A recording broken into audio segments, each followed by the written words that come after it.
Bismillahirrahmanirrahim.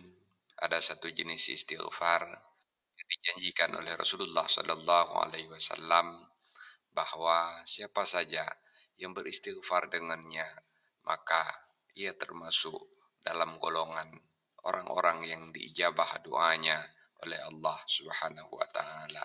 Dalam sebuah hadis, Rasulullah Sallallahu Alaihi Wasallam bersabda, "Man istaghfara lil mu'minina wal mu'minati kulla yaumin sab'an wa ishrina marratan atau khamsan wa ishrina marratan kana minal lazina yustajabu lahum wa yurzaqu bihim ahlul ardi." Siapa saja yang membaca istighfar untuk orang mukminin dan orang mukminat setiap hari 27 kali atau 25 kali, maka ia termasuk dalam golongan orang-orang yang diijabahkan doa, dan dengan sebab mereka penduduk bumi diberikan rezeki.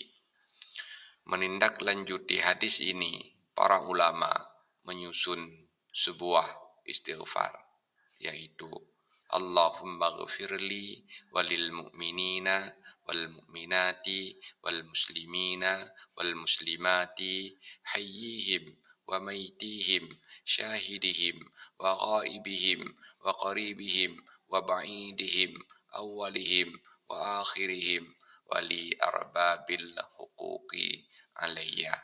Amalkan istighfar ini 25 kali atau 27 kali setiap hari. Insya Allah akan termasuk dalam golongan orang-orang yang diijabah doa oleh Allah. Wallahu a'lam bishawab. Walhamdulillahi rabbil alamin.